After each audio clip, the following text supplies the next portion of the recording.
You ever notice how every generation says they're fighting for peace?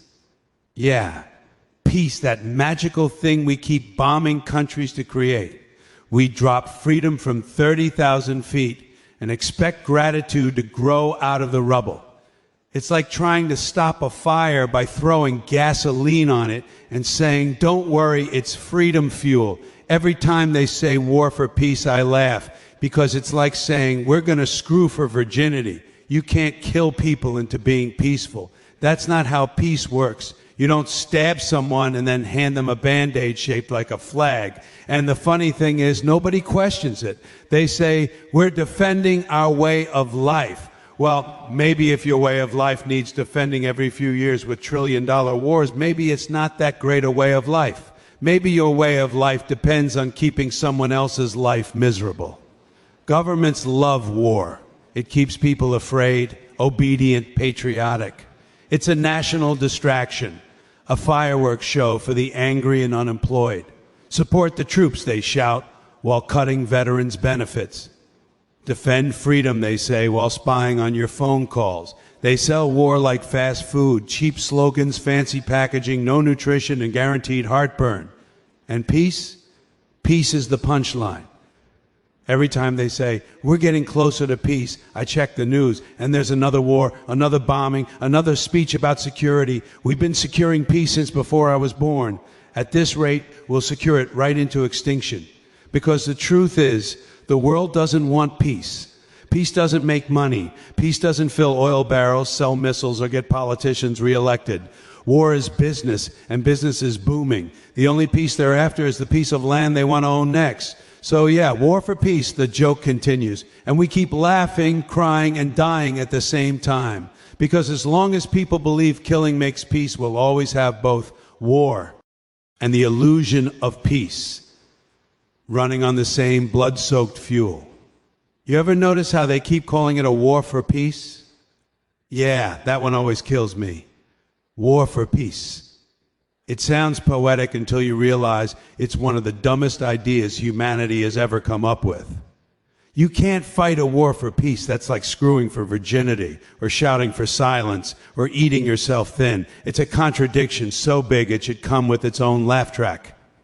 Every time I hear a politician say it with that serious face and that flag pin on his chest, I feel like I'm watching a bad comedy sketch nobody realizes is a joke. They tell you we're fighting for peace as if dropping bombs creates harmony. Like peace comes out of an explosion in slow motion with doves flying behind it. They call it defending freedom, but nobody seems to ask whose freedom we're defending or who's losing theirs in the process. If you're killing people so you can live peacefully, maybe the peace you're after isn't really peace at all. Maybe it's just dominance with better PR. You see, peace doesn't come from weapons. It comes from understanding, compassion, and fairness. 3 things governments have never been good at. You don't get peace from a missile because missiles don't listen and bullets don't negotiate. But politicians keep saying it because it sounds noble. War for peace looks great on a banner, especially when you need voters to cheer while you spend their money on bombs instead of schools. It's amazing how easy it is to sell destruction when you wrap it in a flag and play the national anthem behind it. The whole idea of a war for peace shows just how delusional we've become. They start wars claiming to end violence, but every time they leave behind more hatred, more broken families, and more reasons for the next war. It's a never-ending loop. The peace they promise is always waiting at the end of the next battle, and somehow it's always just one more war away. You can't help but laugh at how predictable it is. And then you hear the speeches. They always say the same things. We must make sacrifices. We must protect our values. We must secure the future. They never mention who's actually doing the sacrificing. It's never the people giving the speeches, that's for sure.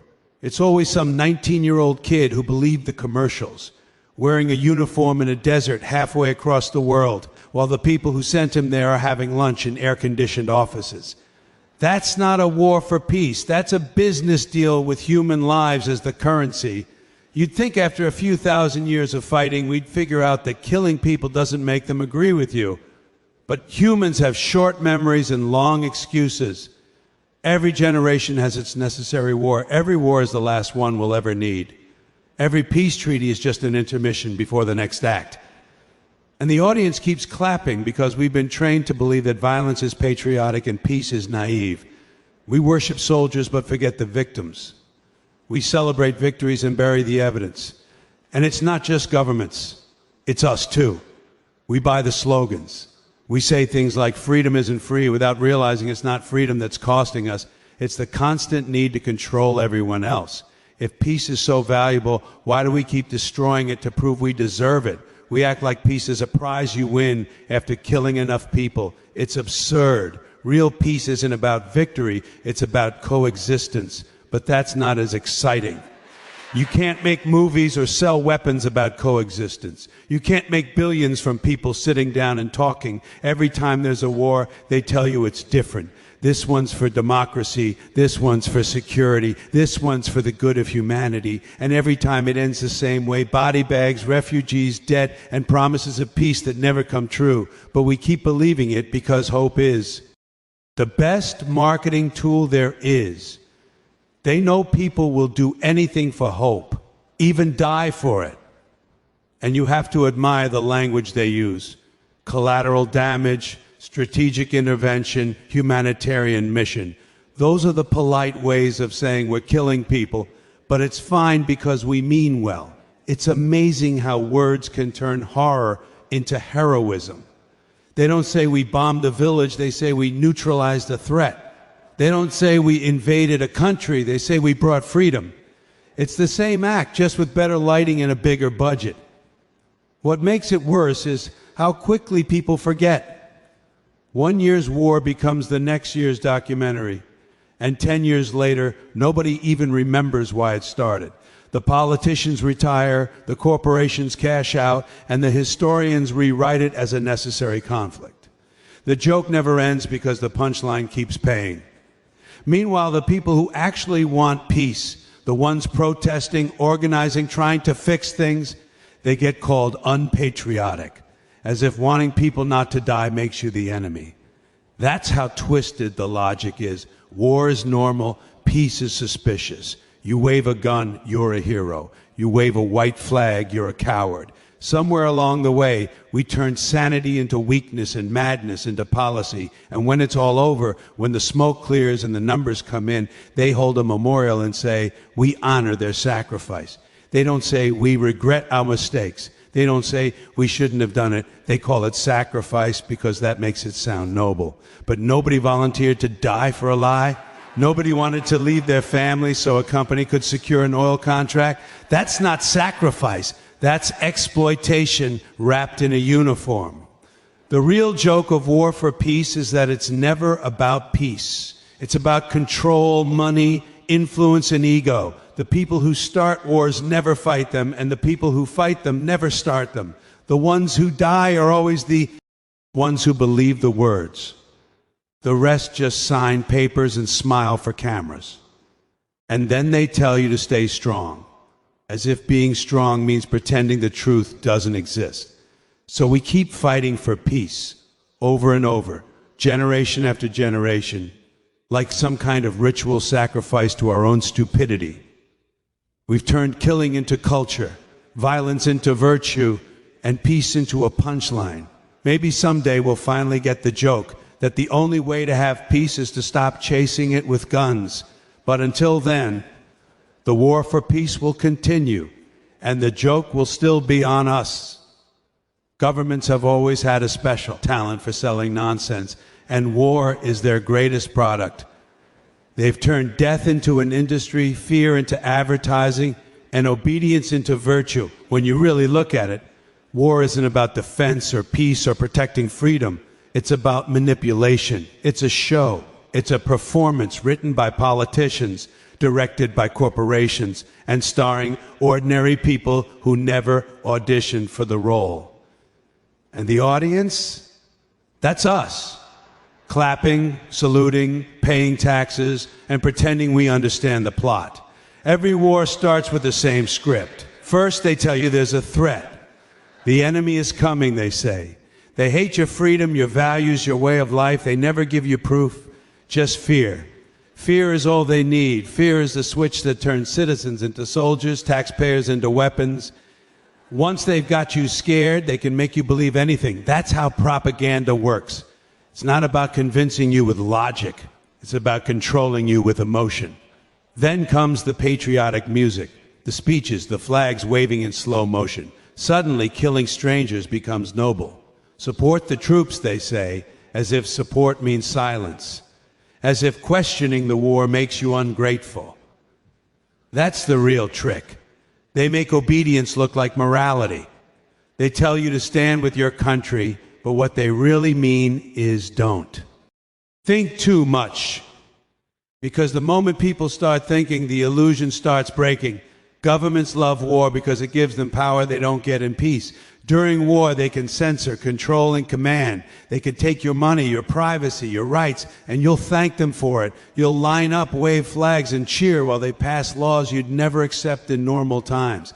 That's the beauty of fear. It makes tyranny look like protection.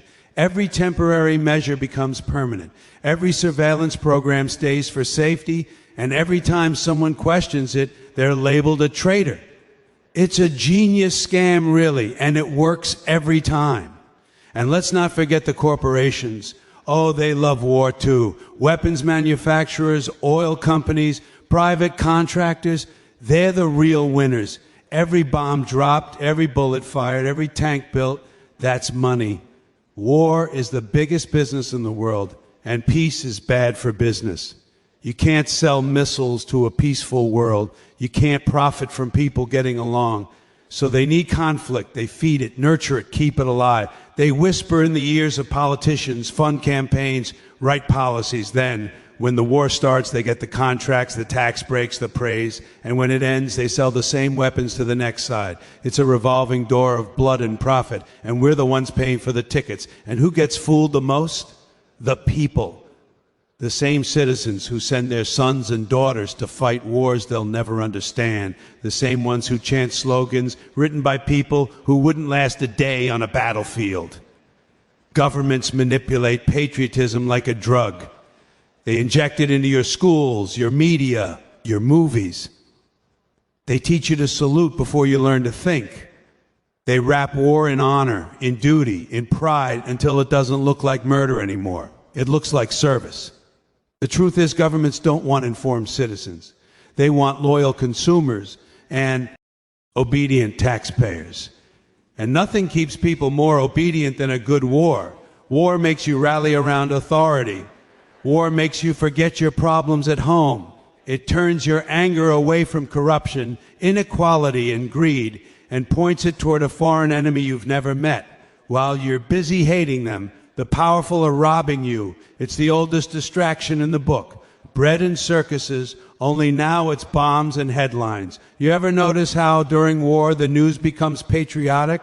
The same reporters who criticize the government suddenly start saying, we and our troops, our mission, our fight. Journalism turns into cheerleading. Nobody asks why the war started, who profits from it, or what happens when it ends. They just keep repeating the same phrases: freedom, security, honor. It's like a national hypnosis. And by the time people wake up, the damage is done, the bodies are buried, and the next election cycle begins. It's manipulation on a massive scale. And it works because people still believe their leaders care about them. But the truth is, governments care about control. They care about image. They care about keeping the machine running. And if that means sacrificing a few thousand lives, that's just the cost of freedom. They'll say it with a straight face, as if freedom has to come with a receipt. You see, manipulation during war doesn't stop at the propaganda. It extends into language. They never say we're invading a country. They say we're bringing democracy. They don't say we're killing civilians. They say collateral damage. They don't say we want resources. They say we're securing stability. It's all rebranding. Death made palatable through vocabulary. They've learned that people don't hate war. They just hate words that make them uncomfortable. So they change the words and the killing continues. And when the soldiers return home, the same politicians who sent them to fight pretend to care. They shake. Hands give speeches, wear ribbons, but they don't fix the system that broke them. Veterans come back with trauma, and the government that used them like tools leaves them behind. The manipulation doesn't end on the battlefield, it follows you home. The same country that praises you for fighting will forget you when you're no longer useful. That's the real betrayal. Not from the enemy, but from the people who said they were on your side. Every time a war ends, the cycle resets. The politicians declare victory, the companies count profits, the public moves on, and the next generation grows up ready to believe the same lies all over again. That's how manipulation survives, through ignorance and repetition. They don't need to convince everyone, they just need to keep enough people distracted. And maybe that's the cruelest part. The manipulation isn't just external, it's internal. People convince themselves it's worth it. They tell themselves it's for peace, it's for freedom, it's for the future. They create meaning out of chaos because the alternative, that it was all for money and power, is too painful to face. Governments don't just manipulate the masses, they rely on the masses to manipulate themselves. So when you see those speeches about bravery and honor, remember what's behind them. Fear, money, control. Every patriotic parade, every anthem, every flag, they're all tools in the same illusion. Because if people ever saw war for what it really is, a manipulation of emotion, a performance of control, they'd stop fighting them.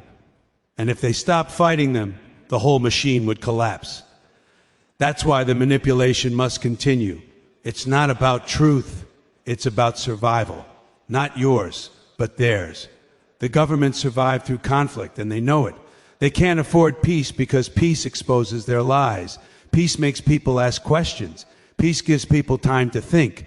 And the last thing a manipulative system wants is a nation of thinkers.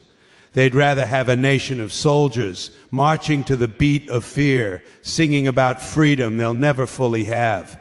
War has never been about ideals, it's about profit. It always has been. They dress it up in the language of freedom, justice, and defense, but underneath the banners and speeches, it's just the business, and business is booming.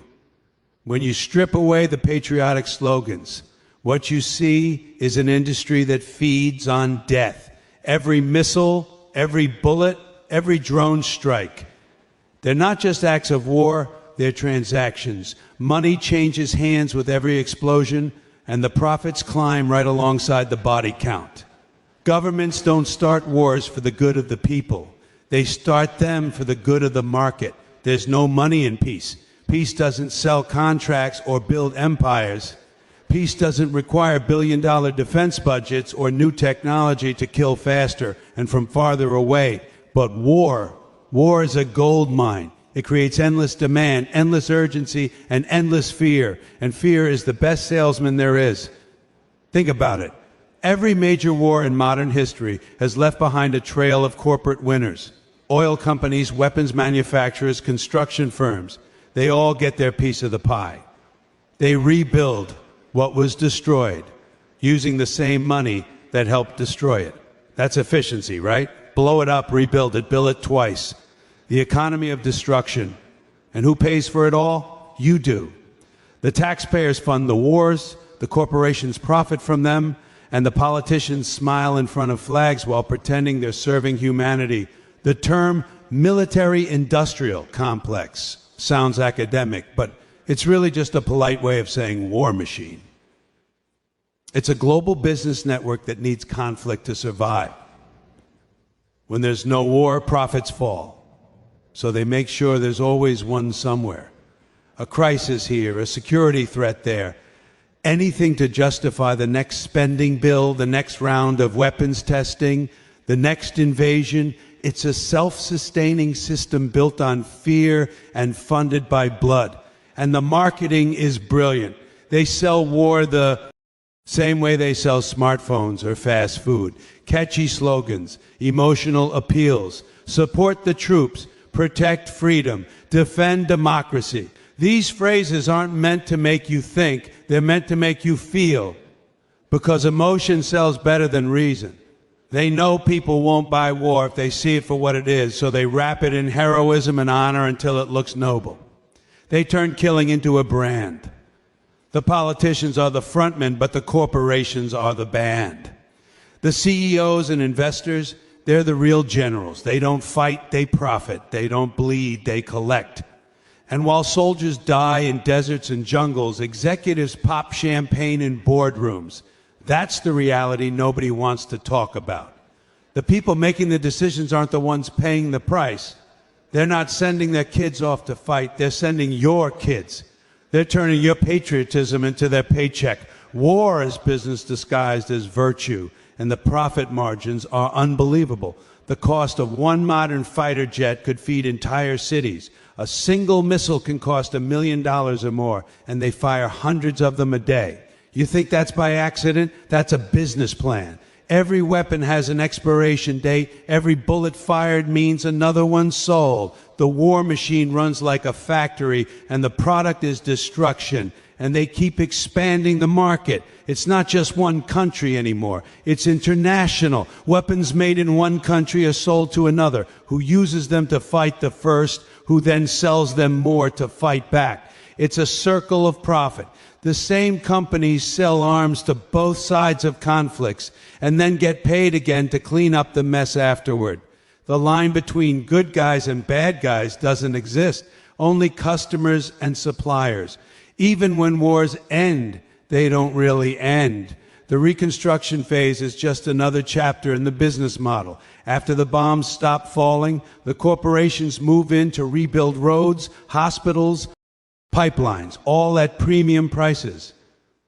The same governments that destroyed the infrastructure now pay private companies billions to repair it. It's the perfect scam. Create chaos, then sell the cure. Meanwhile, back home, they tell you it's about national security. But ask yourself, whose security? The security of the people who can't afford health care or housing, or the security of corporations making record profits? They use the language of protection to justify theft on a global scale. And because it's wrapped in patriotism, nobody dares question it. People wave flags and sing anthems while their future gets mortgaged for bombs. And the most disgusting part, they pretend it's honorable. They pretend it's about courage and sacrifice. But courage doesn't mean dying for a billionaire's profit margin. Sacrifice doesn't mean giving your life so some company can meet its quarterly goals. They've taken human values and twisted them into corporate slogans. When a soldier dies, they say he gave his life for freedom. No, he was taken. His life was taken by people who saw him as a tool, a number, a necessary expense. War also provides a convenient cover for corruption. In times of conflict, oversight disappears. Budgets expand without question. Trillions of dollars vanish into classified operations. Nobody knows where it goes, and nobody's allowed to ask. That's how governments funnel money to the powerful while keeping citizens distracted. They tell you to worry about the enemy abroad while they rob you blind at home. It's not just business, it's organized crime with national anthems. And they don't just profit from the war itself, they profit from the aftermath. Weapons testing leads to new technology, which gets sold to the police, the Border Patrol, private security firms. Drones, surveillance, facial recognition, all born in war zones, now part of everyday life. War spills into society. It doesn't end on the battlefield. It comes home and becomes normal. They're not just selling bombs. They're selling control.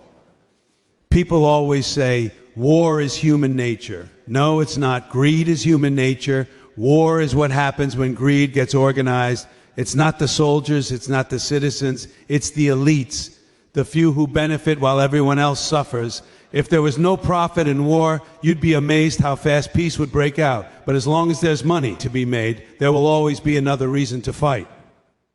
The whole system runs on illusion. The illusion of danger, the illusion of justice, the illusion of choice. They make you believe you're defending something sacred while you're really defending their investments. And when the smoke clears, when the wars are over and the promises fade, they simply move on to the next one. Different enemy, same profits. Different flags, same blood. It's not about good versus evil. It's about balance sheets and quarterly reports. The ones in charge don't see nations, they see markets. They don't see people, they see numbers. War is the ultimate product because it guarantees repeat customers. Death has become predictable, profitable, and packaged. And as long as people keep believing the slogans, the sales will never stop. So when they say it's for peace, remember, peace doesn't make anyone rich. War does. Peace doesn't sell newspapers, fill campaign funds, or boost the stock market. Peace doesn't require generals or defense contractors or propaganda. Peace doesn't need to be managed, funded, or renewed. Peace is the one thing that puts the whole machine out of business, and that's why they'll never let it happen. War isn't fought for justice, for peace, or for freedom. It's fought for profit. That's the ugly truth nobody wants to admit. Every time you see a missile fly across the sky or a tank rolling through a city, you're not watching defense in action, you're watching money move. Every explosion is a transaction. Every casualty is a cost, written off in a business ledger.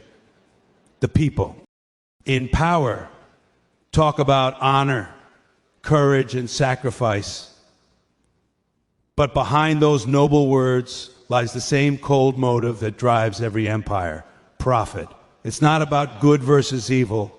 It's about balance sheets, budgets, and bottom lines. War is the world's biggest business, and it's one that never goes out of style. When you really look at history, you see the same pattern over and over again. A crisis is created, a villain is chosen, and the machine starts turning. Factories produce weapons, governments raise budgets, companies sign contracts, and suddenly the economy is thriving.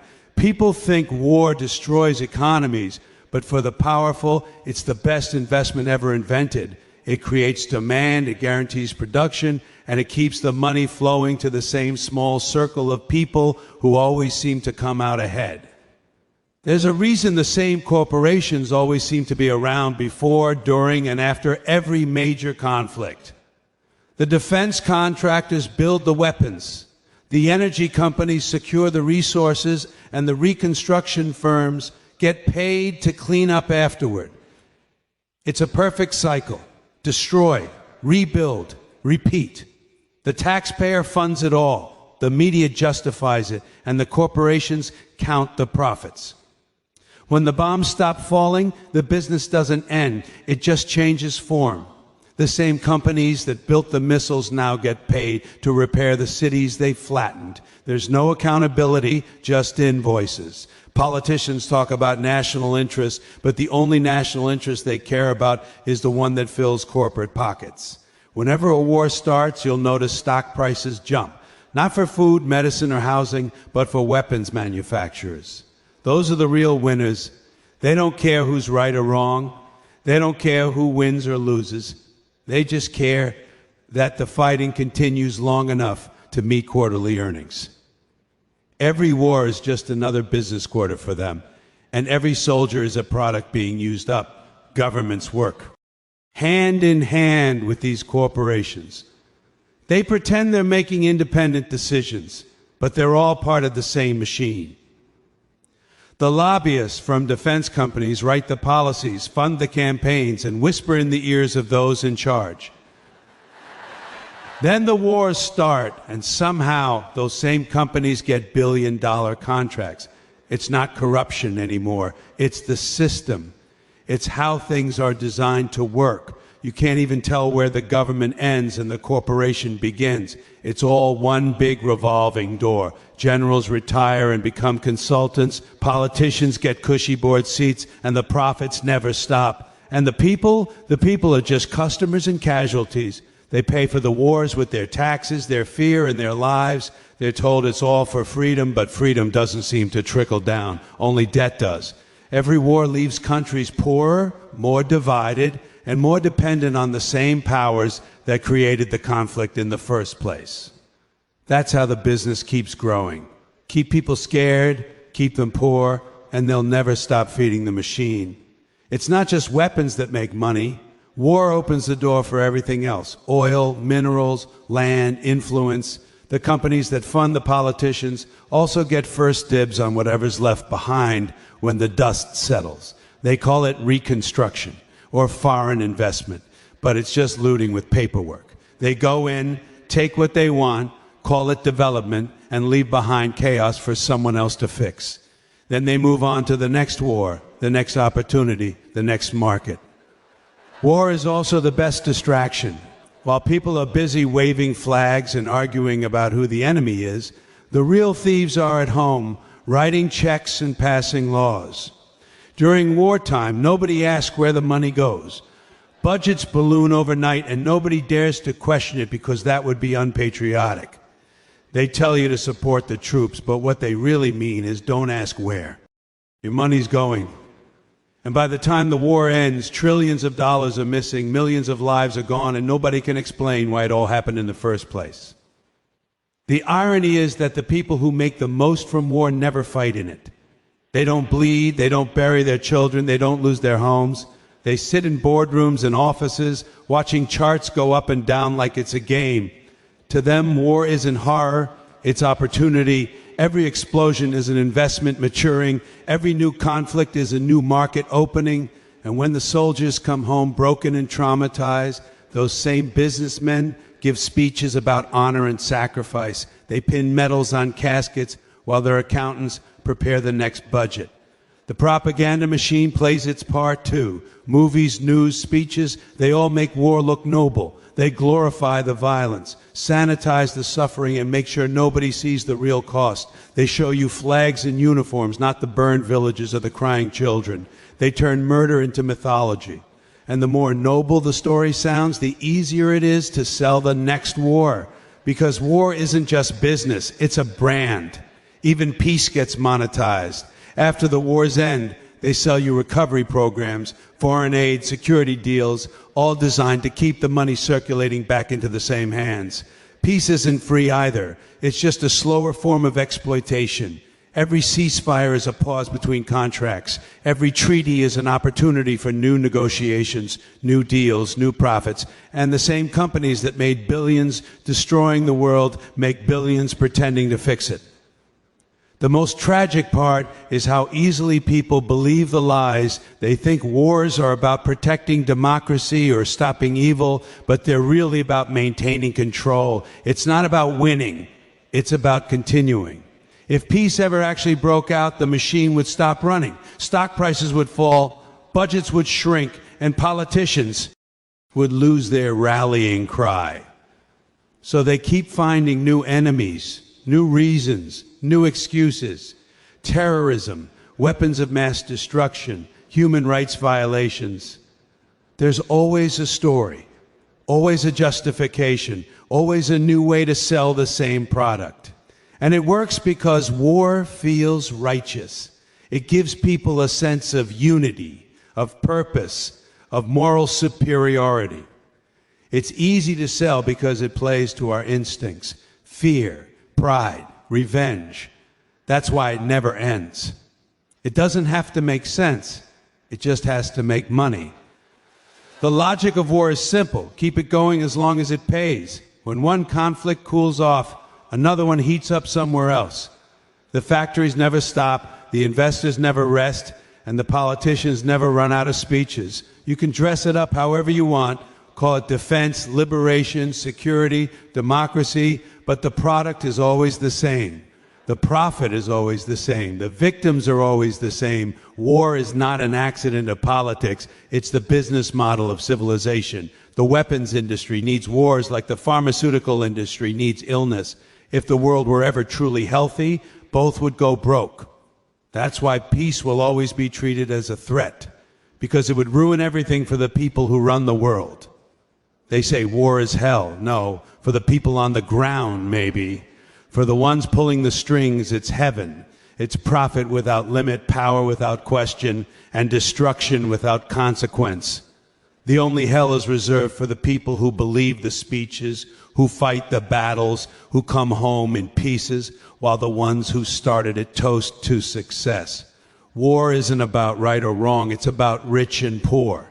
And as long as there's money to be made, the war machine will keep running, smooth, polished, and profitable forever. The cycle of war never ends because it was never meant to.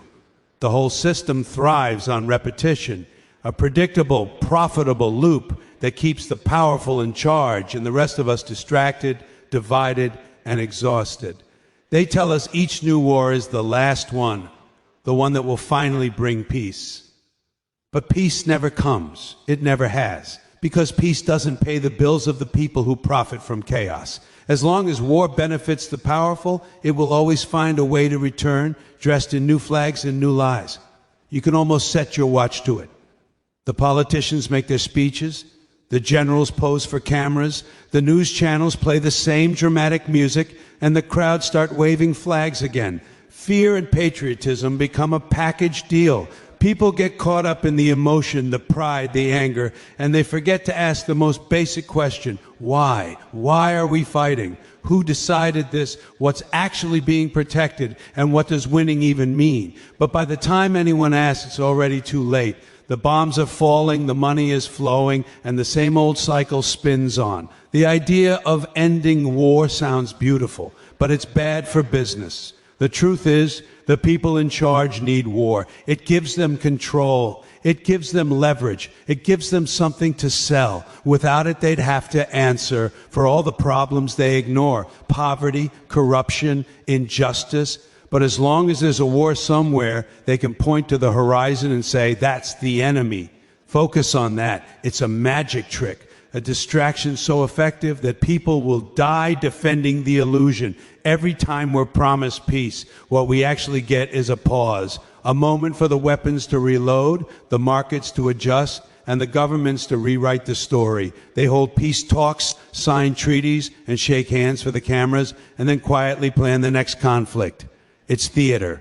Peace is just a marketing slogan between wars. The same companies that built the bombs start building reconstruction projects. And the same politicians who sent people to die give speeches about rebuilding what they destroyed. It's a grim kind of efficiency. Destroy, rebuild, repeat. Each act feeds the next. And yet, people still believe. They want to. Hope is powerful, and those in power know it. They say things like never again after every war, but it always happens again. The names change, the borders change, the excuses change, but the pattern doesn't. The same promises, the same slogans, the same heartbreak. It's almost as if peace isn't a goal but a story, one they tell to keep people patient while the machine reloads. War also has another purpose. It unites people, but only temporarily and only in the wrong way. It gives them a common enemy, someone to hate, someone to blame. It channels all the frustration people feel about their lives into something simple and emotional. It turns complex problems into moral crusades. That's how leaders survive, by giving people someone else to despise. And when that enemy is gone, they find another.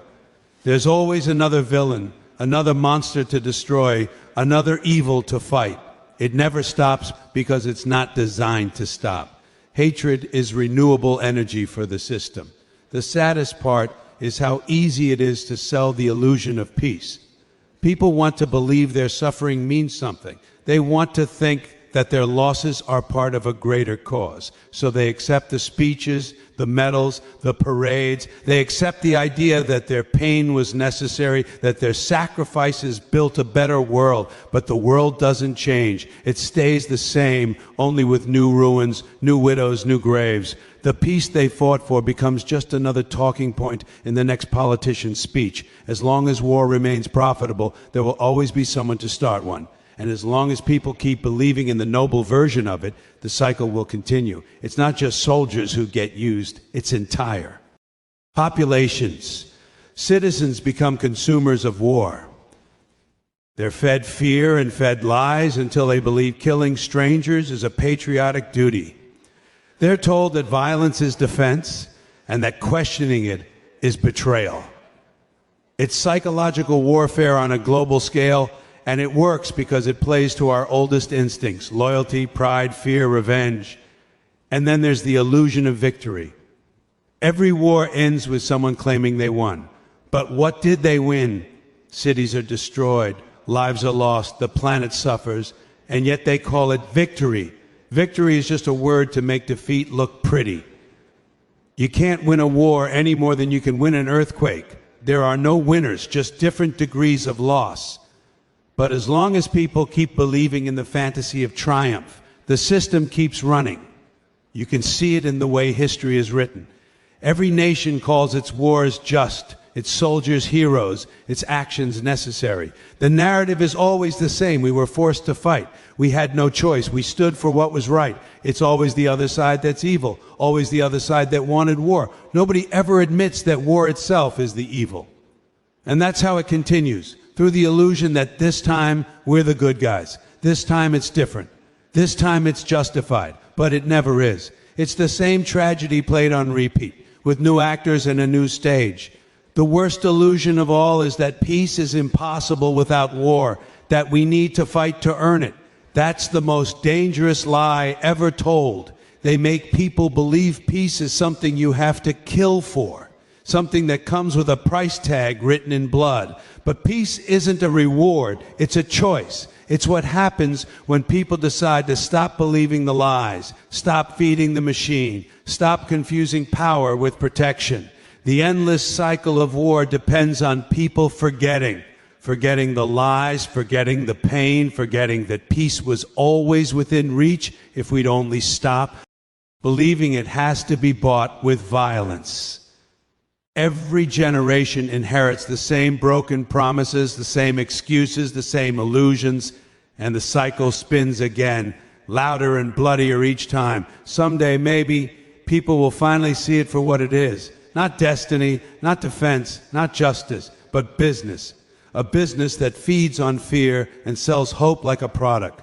A business that thrives on death and calls it progress. And maybe then the joke will stop being funny.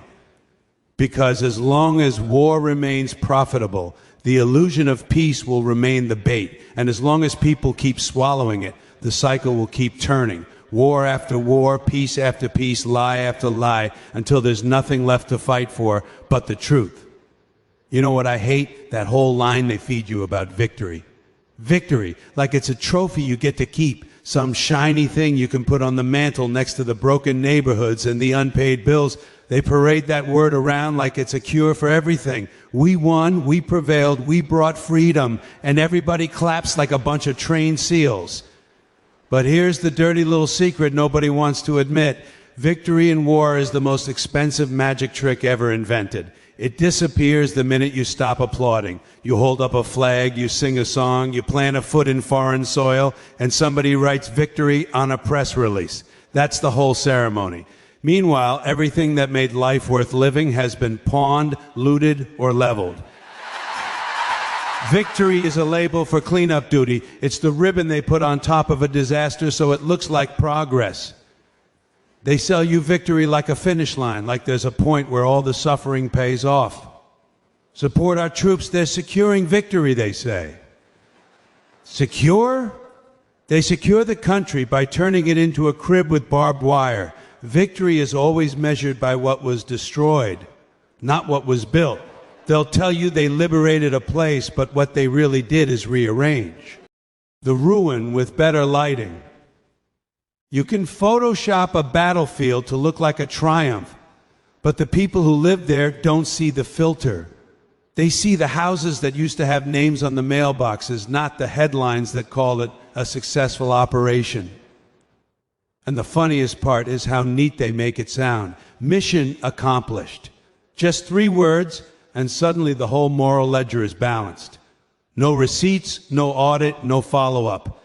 That phrase is like a get-out-of-jail-free card for policymakers. They sign a memo, smile for the cameras, and history gets rewritten in the voice of the loudspeaker. We defeated them. Who's we? The people who paid the price or the people who issued the invoice? Don't confuse the pronouns. We is a marketing tool. It makes you feel involved while somebody else pockets the profit. Victory also comes with the official objects, medals, parades, speeches. They plaster those images everywhere to keep the emotional account in the black. Look at the parade, the flags, the salutes. There's your civic therapy. they hand out medals to the ones who survive and euphemisms to the ones who didn't. Killed in action sounds so neat, like a bureaucrat's shorthand. It's tidy, it's manageable. But behind every neat phrase, there's a family who won't get their child's return address back. You can't reconcile a medal with a small pair of shoes in a cardboard box. Victory tries to make murder look ceremonial. Let's talk about the scoreboard. They always keep a scoreboard. We inflicted X casualties, we destroyed Y targets, we control Z cities. It's like a video game update read by men in suits. But what kind of scoreboard is that? Who's keeping score for the parents, for the farmers, for the kids who lost their schools? When the numbers are announced, someone at the podium looks pleased. Somewhere else, someone else is counting bodies. Victory is one side's press release and the other side's obituary column. They count different things and call them the same name. You know what victory really is? It's the last thing people say before forgetting why they started. They crow about winning while the next headline shows half the gains evaporated in 5 years, 5 months, 5 days. You can win a battle and lose a generation. You can liberate a city and create a refugee camp across the border where children sleep on cardboard. The word victory has the magical property of postponing consequences. It's the closing argument they play before the trial begins. It buys time for the people who profit from the war to cash out while the ones left with the bill try to figure out what happened to their lives. And let's not overlook the money angle. Victory has accountants. There's always a receipt trail that benefits someone when a war is declared won. Contracts are signed to rebuild by the same companies that sold the demolition plan in the first place. It's the perfect circle. Destroy, get paid to destroy, get paid to rebuild, repeat. Meanwhile, the public coffers are lighter and the corporate ledgers are heavier. Victory becomes a financial instrument. It securitized misery. They bottle it, brand it, and sell it to the highest bidder. Somebody's celebrating quarterly gains while other people are burying their dead. Victory also creates myths. Histories are curated, textbooks are edited, and the truth gets put in a glass case with a spotlight. They teach the children the sanitized version. We fought for freedom. We stood up to evil. The children memorize it and later pass it along like a family recipe. The old wounds get wrapped in narrative gauze until nobody can see the scar tissue. Over time, the myth becomes real to people because they grew up in a reality shaped by that myth. That's how societies justify more wars. Because the story says the last one ended with heroes, not rubble. Then there's the political usage. Victory is a politician's best friend. Announce a victory and you get applause. Fundraising, re-election. It's a policy lever. You want to silence critics? Declare the mission accomplished. Turn dissent into unpatriotic noise. There's a brutal efficiency to it. Call the outcome an achievement, and the public will rally, at least until the next poll. For leaders, victory is like a punch card for civic loyalty. Use it at the right time and watch your approval numbers spike. For everyone else, it's a distraction from broken schools, crumbling infrastructure, and health care they can't afford. And don't forget the victims who become footnotes. After a declared victory, historians tidy up the scene and put the dead into statistical annexes. They become casualties rather than people with names and stories. That's the real violence of victory, erasure. It's not enough to kill. You must also get rid of the memory. If the dead cannot be remembered as whole humans, then the moral debt can be papered over. Victory is neat. Death is messy. So they call it victory. Finally, think about what victory asks of us going forward. It demands acceptance. It asks us to forget the questions, to trade our outrage for a flag and a smile. Victory is the official signal that the conversation is closed. Don't dig, don't inquire, don't ask where the money went or why the plan failed or who benefited. Victory says the job is done, move along. But move along to where? To the same economy, the same inequalities, the same hunger that made the conflict possible. Victory deflects, it pacifies, it reboots the system with a fresh coat of justification. So when you hear them say, "We won," don't swallow it whole. Taste it first. See if it has grit in it. Victory is an easy word to say and a hard one to live with. It's a headline, a slogan, a fundraising line, but it's not a fix. It doesn't repair lives. It doesn't give back childhoods. It doesn't refill coffins. Victory is a story told by those who benefit from the telling. If you listen closely, you can hear the cash register ringing beneath the applause.